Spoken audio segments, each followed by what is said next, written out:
माता हुई जनाबाई।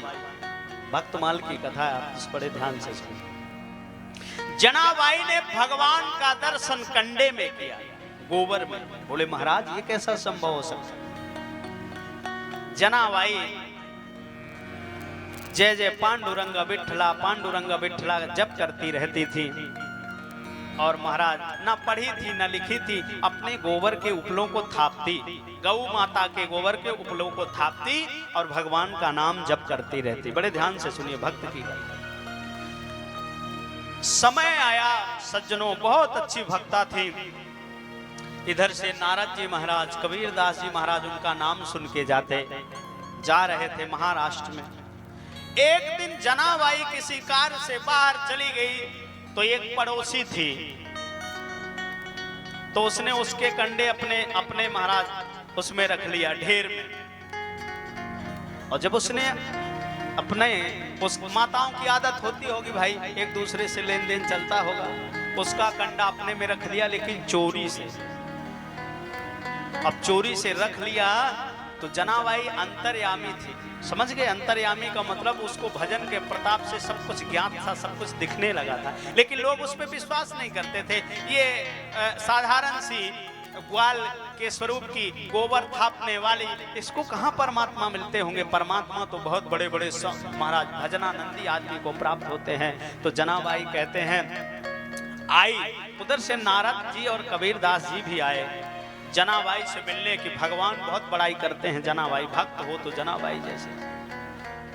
बैठी है महाराज, और बैठी है तो अपने पड़ोसी को बुलाया और बोलती है, सुन तूने मेरे जो कंडे चुराए थे वो कंडे ले आके मेरे ढेर में रख दे। लड़ गई महाराज, वो भी माताओं, और माताओं की लड़ाई चालू हो जाए महाराज। फिर दो चार लोग खड़े होके देखे महाराज, पानी पी पी के एक दूसरे को गाली दे रहे हैं, खूब लड़ रही है। अरे भैया, नारद जी बोले कि बड़ी सुंदर भक्त की बात बता रहे थे, सब भगवान इनका बड़ा गुणगान गा रहे थे, ये तो कंडे के लिए लड़ रही है, क्या भजन करेगी? कबीरदास जी ने कहा नारद जी थोड़ा आगे देखो, होता है क्या? जब दोनों से बात सुलझी नहीं तो राजा के यहाँ गया। तब कोतवाली पुलिस स्टेशन नहीं होता था, राजा का दरबार होता था। राजा के पास गए और जो उनका मंत्री था उनके यहाँ लिखाया गया कि ये कंडे की चोरी में पकड़ी गई, ये हमारा कंडा दे दे। राजा बड़े सिंहासन में 4-6 केस को महाराज सुना, और जब इसका नंबर आया दोनों को कटघरे में खड़ा कर दिया गया। बोले हाँ बोलो क्या बात है? बोले महाराज इसने इसके उपले चुराए हैं, इसलिए ये रिपोर्ट लिखाने आ गई। उसने कहा जिंदगी में मेरे बाल पक गए फैसला करते करते, पर ऐसा केस आज तक नहीं आया। ऊपरी के लिए, कंडे के लिए लड़ाई हो रही है, इनको निपटाओ भैया। जनाबाई से पूछा गया क्यों, किसने देखा तुम्हारे कंडे को? इसने कहा महाराज मैं कंडा नहीं ली इसका। बोले तुम क्या कहना चाहते? बोले इसने मेरे कंडे लिए। बोले कोई सबूत? तो बोले सबूत देखने के लिए तो महाराज घटना स्थल पे चलना पड़ेगा। हाँ, जहां की घटना है वहां चलना पड़ेगा। राजा ने कहा आज तो मैं फंस गया। बोले जनाबाई एक बात ध्यान रखना, अगर बात बिगड़ी और कोई गलत बात हुई तो मैं तुम्हारा सर काट लूंगा, मृत्यु दंड दे दूंगा। जनाबाई ने कहा मैं हृदय से कहती हूँ हाथ जोड़ के, मेरा कोई इसमें संशय विस्मय नहीं है। मैं वास्तव में कहती हूँ इसने मेरे कंडे चुराए। प्रमाण कैसे मिलेगा? किसी ने देखा नहीं। बोले राजा प्रमाण लेने के लिए तो कंडे के पास जाना पड़ेगा। राजा पूरे महाराज लाओ लश्कर के साथ मंत्री रथ सजाया और आया। जनाबाई का एक ढेर लगा है और दूसरा उसकी महाराज बगल की रहने वाली एक मैया का ढेर लगा है, दोनों खड़े हुए। राजा ने कहा हाँ बताओ सबूत क्या है? बोले महाराज आप सच में सबूत मांगते हो? बोले हाँ।